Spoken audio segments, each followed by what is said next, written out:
Hello everyone, आप सभी का मैं आपके अपने चैनल प्रेप नेशन में फिर से स्वागत करता हूं। तो आज हम इस लेक्चर में कवर करेंगे 5 फरवरी के मोस्ट इंपॉर्टेंट करंट अफेयर्स के क्वेश्चन और उनसे जुड़े स्टैटिक जीके। तो चलिए फिर वीडियो को स्टार्ट करते हैं, जिसमें पहला क्वेश्चन है, which of the following has been named as the country partner for BioAsia 2023।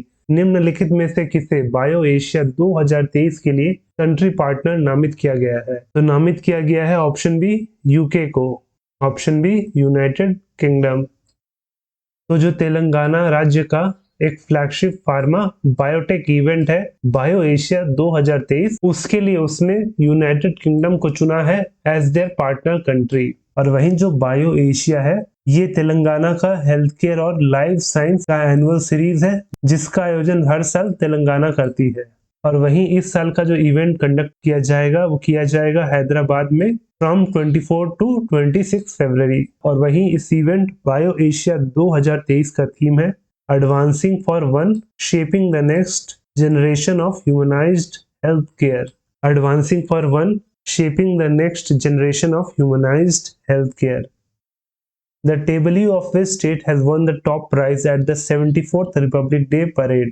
74वें गणतंत्र दिवस परेड में किस राज्य की झांकी को सर्वोच्च पुरस्कार मिला है? तो मिला है ऑप्शन डी उत्तराखंड की झांकी को। ऑप्शन डी उत्तराखंड इसका सही आंसर होगा। तो इस 74th रिपब्लिक डे परेड में उत्तराखंड का टेबल्यू ने जीता है टॉप प्राइज। और वहीं इस झांकी में आपको देखने को मिलेगा कॉर्बेट नेशनल पार्क, नरसिंहा जो कि उत्तराखंड का स्टेट एनिमल है। और वहीं साथ में आप यहाँ पिक्चर में देख सकते हैं कि यहाँ पे उत्तराखंड राज्य के जितने भी जीव जंतु है उनको यहाँ पे प्रदर्शित किया गया है इस झांकी में। वहीं इसके साथ इस झांकी में उत्तराखंड का फेमस एपन आर्ट भी डिस्प्ले किया गया है। और वहीं लास्ट में आपको फेमस लेजेंडरी जागेश्वर धाम टेम्पल भी देखने को मिलेगा। वहीं इस रैंकिंग में दूसरा स्थान प्राप्त किया है महाराष्ट्र, तो वहीं तीसरा स्थान प्राप्त किया था उत्तर प्रदेश ने। वहीं बात करें कि महाराष्ट्र ने अपने झांकी में क्या प्रदर्शित किया था, तो किया था 3.5 शक्तिपीठ और नारी शक्ति। वहीं उत्तर प्रदेश ने शोकेस किया था अपने झांकी में अयोध्या दीपोत्सव। वहीं इसके साथ जो आर्मी का पंजाब रेजिमेंट है उसे मिला था बेस्ट मार्चिंग कॉन्टिजेंट का अवार्ड। वहीं मिनिस्ट्री एंड डिपार्टमेंट की कैटेगरी में जो टेबल्यू जीता है वो है मिनिस्ट्री ऑफ ट्राइबल अफेयर्स का टेबल्यू, जो रिप्रेजेंट कर रहा था एकलव्य मॉडल रेसिडेंशियल स्कूल को। वहीं इसके साथ ही सेंट्रल पीडब्ल्यूडी यानी कि सेंट्रल पब्लिक वर्क्स डिपार्टमेंट का जो टेबल्यू था वो था on biodiversity conservation and Vande Bharatam dance group, और इसने जीता है एक स्पेशल प्राइज। वहीं आईएएफ मार्चिंग कॉन्टिजेंट जो था वो विजेता रहा among 3 services in the popular choice category. और वहीं साथ में best in the popular choice segment में जीता है सीएपीएफ का tableau. Which of the following has become the first district in Kerala to register more than 10,000 new MSMEs? वहीं MSME का फुल फॉर्म होता है micro small and medium enterprises.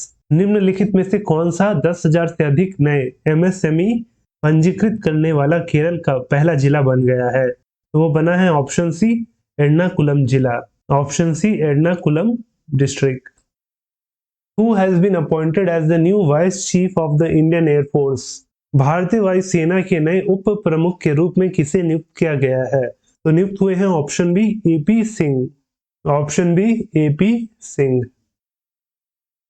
तो air marshal AP Singh बने हैं नए vice chief of the Indian air force, और इन्होंने सक्सीड किया है एयर मार्शल संदीप सिंह जी को। और वहीं इन्होंने अपना पदभार संभाला था 1 फरवरी से।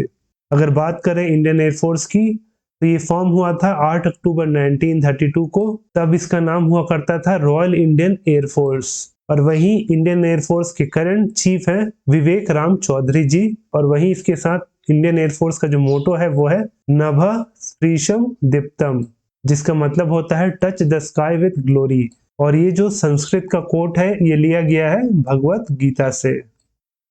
Hein Schumacher has been named as the new chief executive officer of which of the following? Hein Schumacher को निम्नलिखित में से किस कंपनी के नए मुख्य कार्यकारी अधिकारी के रूप में नामित किया गया है? तो नामित किया गया है ऑप्शन सी यूनिलीवर का। Option C Unilever. तो यूनिलीवर के नए सीईओ बनेंगे हेन शूमाकर और ये रिप्लेस करेंगे एलन जोब को। और वहीं जो हेन शूमाकर हैं वो इससे पहले यूनिलीवर के नॉन एग्जीक्यूटिव डायरेक्टर थे और साथ में सीईओ थे of global dairy and nutrition business Royal Friesland Campina के। तो अब ये यूनिलीवर का सीईओ का पद संभालेंगे 1 जुलाई से। वहीं बात हो रही है यूनिलीवर की, तो यूनिलीवर जो है ये एस्टैब्लिश हुआ था 2 सितंबर 1929 को और इसका हेडक्वार्टर है London. Who has been signed as the new brand ambassador of Puma India? Puma India के नए ब्रांड एम्बेसडर के रूप में किसे हस्ताक्षरित किया गया है? तो किया गया है ऑप्शन ए हरमनप्रीत कौर को। Option A Harmanpreet Kaur.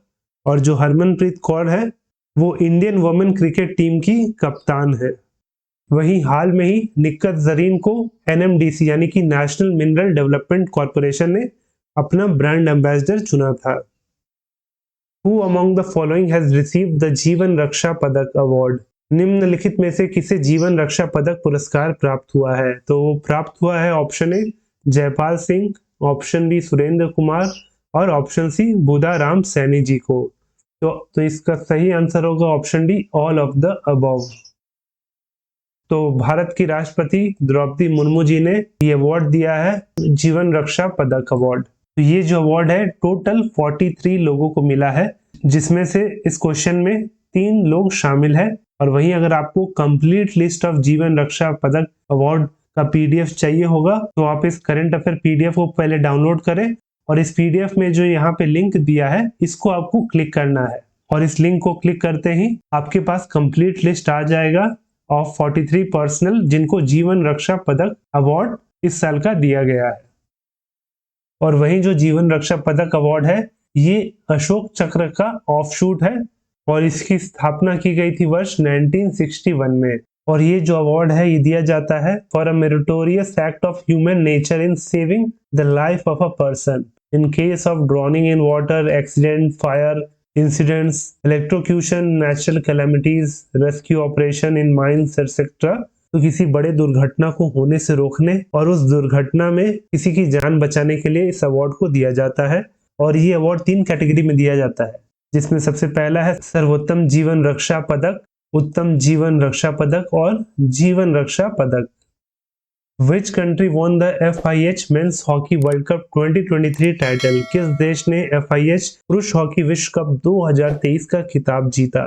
तो जीता है ऑप्शन बी जर्मनी ने। Option B Germany. तो वहीं इस मेंस हॉकी वर्ल्ड कप 2023 का आयोजन जो हो रहा था वो उड़ीसा के राउरकेला और भुवनेश्वर में हो रहा था, लेकिन जिसका फाइनल खेला गया था वो भुवनेश्वर के कलिंगा स्टेडियम में खेला गया था। और वहीं उस फाइनल मैच में जर्मनी ने बेल्जियम को पेनल्टी शूटआउट में 5-4 से हराया। और वहीं इसके साथ इस टूर्नामेंट में best player of the tournament का अवार्ड गया जर्मनी के निकलस वेलेन को। वहीं बेल्जियम के विंसेंट वैनाश को मिला बेस्ट गोलकीपर का अवार्ड। तो आइए बाकी अवार्ड भी देख लेते हैं इस मेंस हॉकी वर्ल्ड कप 2023 से रिलेटेड। तो उसमें मैक्सिमम टीम गोल अवार्ड गया है नेदरलैंड्स को। तो वहीं बेस्ट जूनियर प्लेयर का अवार्ड गया है मुस्तफा कैसियम को। वहीं हीरो टॉप स्कोरर बने हैं जेरेमी हेवर्ड। और वहीं इसके साथ जेरेमी हेवर्ड जो है वो इन्होंने एक और अवार्ड जीता है, वो है best defender of the tournament का। वहीं इसके साथ best team goal celebration award गया है कोरिया को। तो वहीं फैन चॉइस अवार्ड गया है क्रिस्टोफर रूड को। वहीं अगर बात करें फेयर प्ले अवार्ड की तो ये गया है बेल्जियम टीम को। और उसके बाद best forward of the tournament गया है निकलस वेलेन को, निकलस वेलेन। तो वहीं best midfielder of the tournament award गया है विक्टर वेगनेस को, Victor Wegnez. When is the World Cancer Day is observed? विश्व कैंसर दिवस कब मनाया जाता है? तो इसे मनाया जाता है ऑप्शन डी 4 फरवरी को। ऑप्शन डी 4 फरवरी।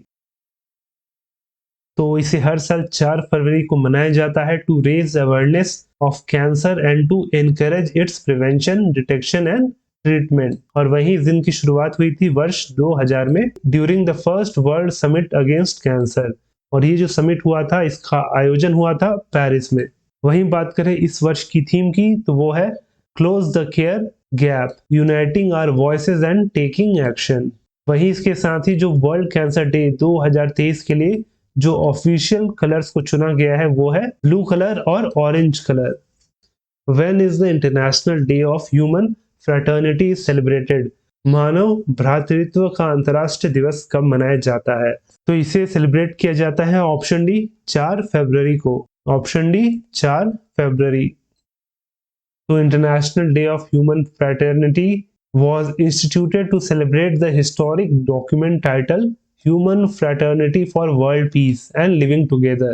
और वही इस डॉक्यूमेंट को साइन किया गया था 4 फरवरी 2019 को ग्रैंड इमाम ऑफ अल अजहर अहमद अल तैयब और पोप फ्रांसिस द्वारा। और इसके बाद 21 दिसंबर 2020 से यूनाइटेड नेशन जनरल असेंबली ने इसे मनाना शुरू किया। और वहीं इस डे का जो मोटो है इस वर्ष का वो है harmony in difference, harmony in difference. तो ये जो क्वेश्चन है वो आपके लिए है कि every year national startup day is celebrated across India on dash. हर साल अंतरराष्ट्रीय स्टार्टअप दिवस पूरे भारत में डैश को मनाया जाता है। तो इसका सही आंसर आपको नीचे कमेंट करके बताना है। और वहीं लेक्चर का पीडीएफ आपको हमारे टेलीग्राम चैनल प्रेपरेशन में मिल जाएगा, जिसका लिंक नीचे डिस्क्रिप्शन में दिया गया है। और वहीं अगर वीडियो अच्छा लगा हो तो वीडियो को लाइक जरूर करना, और अगर चैनल पे नए हो तो चैनल को सब्सक्राइब करना ना भूलें।